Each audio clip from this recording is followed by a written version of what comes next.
Assalamualaikum warahmatullahi wabarakatuh. Bagaimana kabarnya hari ini? Semoga selalu sehat ya. Sebelum mulai pembelajaran, alangkah baiknya kalau kita berdoa kepada Allah. Semoga apa yang kita pelajari hari ini diberkahi oleh Allah. Berdoa dimulai.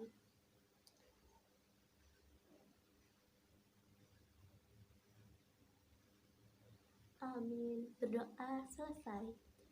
Nah, selanjutnya silahkan kalian mengisi absen di forum e-learning madrasah ya. Maka beri waktu selama 10 detik dimulai dari sekarang.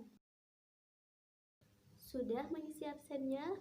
Oke, sekarang kakak akan memperkenalkan diri terlebih dahulu. Nama kakak Nur Putri Lestari Sadiah, Biologi Fakultas Tarbiyah dan Keguruan UIN Antasari Banjarmasin. Hari ini kita akan membahas materi tentang keanekaragaman hayati.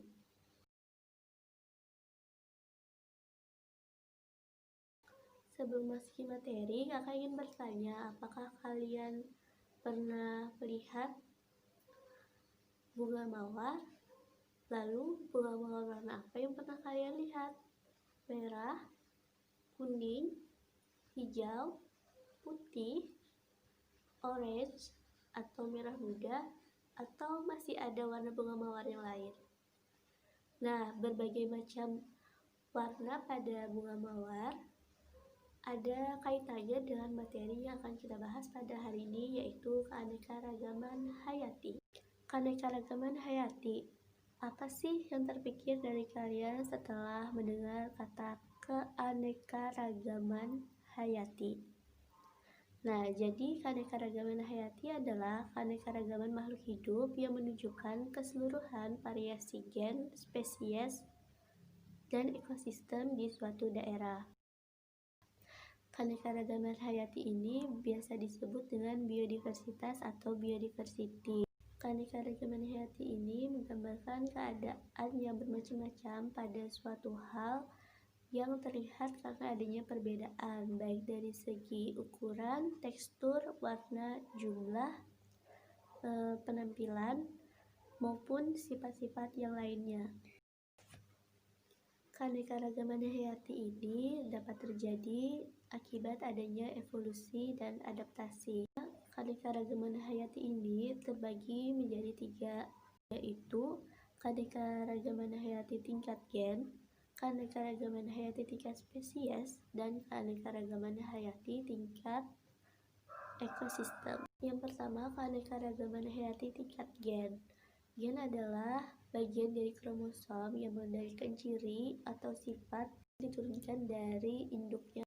Nah, jadi gen pada setiap individu itu pada dasarnya sama, namun susunannya berbeda, sehingga menghasilkan sifat yang berbeda-beda antara makhluk hidup yang satu dengan makhluk hidup yang lainnya. Sehingga susunan dari seperangkat gen inilah yang akan membentuk suatu sifat pada individu. Nah, keanekaragaman ini ada terjadi secara alami maupun secara buatan. Kalau secara alami itu biasanya melalui proses adaptasi. Lalu kalau misalnya yang buatan itu terjadi karena ada bantuan persilangan. Keanekaragaman ini juga terlihat pada manusia, seperti perbedaan ukuran, besar, kecil, sedang, perbedaan warna kulit, perbedaan warna bola mata, perbedaan rambut. Seperti contoh pada buah mangga. Buah mangga itu ada yang buah mangga golek, buah mangga harum manis, kuini, maupun buah mangga yang lain. Nah, itu dapat kita lihat bahwa daging buah pada kuini atau daging buah pada mangga golek itu berbeda. Nah, jadi terlihat perbedaan gennya tuh dari situ. Keanekaragaman tingkat gennya ada pada situ, juga pada rasanya berbeda. Selanjutnya adalah keanekaragaman tingkat jenis atau spesies. Nah, untuk keanekaragaman tingkat jenis atau spesies ini kalian bisa mengamatinya melalui ciri-ciri fisik dari suatu spesies atau suatu jenis.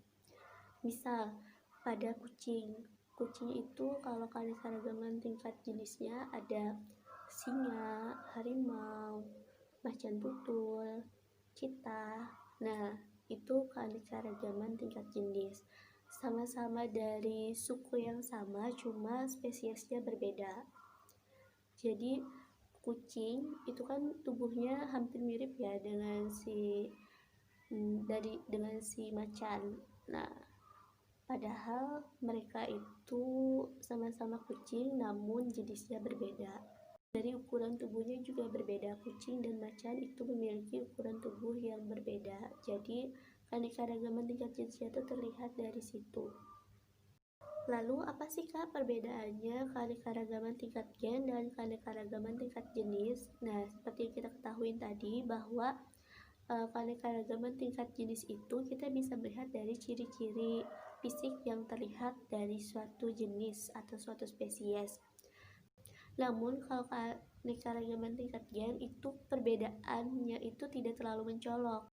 Jadi tingkat gen itu lebih kecil perbedaannya daripada tingkat jenis. Jadi tingkat jenis itu perbedaannya lebih mencolok daripada keanekaragaman tingkat gen. Perlu diingat. Nah, selanjutnya keanekaragaman tingkat ekosistem. Ekosistem adalah interaksi yang terjadi antara komponen abiotik dan komponen biotik, atau bisa dibilang interaksi yang terjadi antara makhluk hidup dan lingkungannya. Jadi komponen biotik itu makhluk hidupnya, komponen abiotik itu lingkungannya, yang terjadi secara timbal balik. Sebagai contoh adalah ekosistem di hutan hujan tropis dan ekosistem di gurun. Nah, seperti yang kita ketahui, di gurun itu kan lebih sedikit pepohonan, yang ada cuma tumbuhan yang mampu menyimpan air lebih banyak seperti kaktus.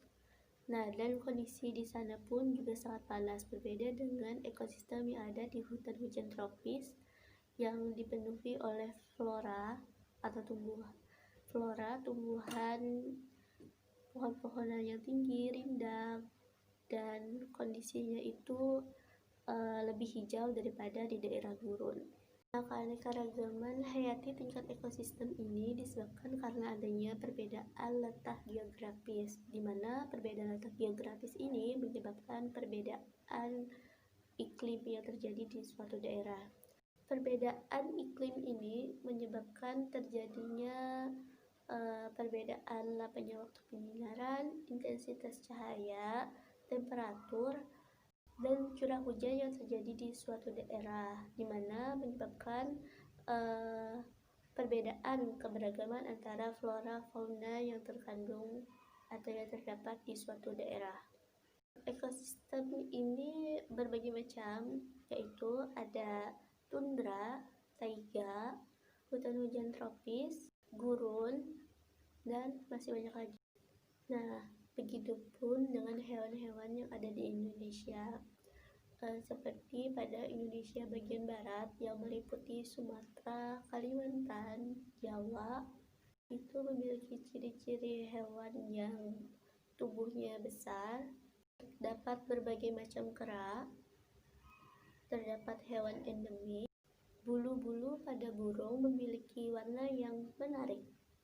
Selanjutnya pada Indonesia bagian timur itu seperti Maluku, Irian Jaya, Sulawesi, Nusa Tenggara, itu hewan-hewannya lebih relatif sama dengan yang ada di Australia. Manfaat keanekaragaman hayati itu terdapat manfaat dari segi ekonomi, ekologi, farmasi, ilmu pengetahuan, dan teknologi. Klasifikasi keanekaragaman hayati. Nah, pada klasifikasi ini kita akan menjadikan suatu hewan atau suatu tumbuhan sebagai objek studi, yang mana memudahkan kita untuk menentukan bahwa suatu spesies itu berasal dari kelompok yang mana. Nah, adapun klasifikasi ini terbagi menjadi beberapa tingkat, yaitu yang pertama kingdom, lalu selanjutnya ada filum atau divisi, ada kelas, ordo, famili, genus, dan spesies. Bagaimana? Apakah sudah paham? Nah, kalau sudah paham, mari kita simpulkan. Jadi, di sini kakak akan menyimpulkan. Jadi, keanekaragaman hayati adalah keanekaragaman makhluk hidup yang menunjukkan seluruhan variasi gen, spesies, maupun ekosistem di suatu daerah. Nah, keanekaragaman hayati ini tadi terbagi menjadi 3, yaitu keanekaragaman tingkat gen, tingkat jenis, dan tingkat ekosistem. Adapun keanekaragaman hayati yang ada di Indonesia itu dibagi menjadi bagian barat, timur, dan bagian peralihan. Nah, di mana ketiganya itu memiliki ciri khas tersendiri mengenai flora dan fauna yang ada di bagian-bagian tersebut.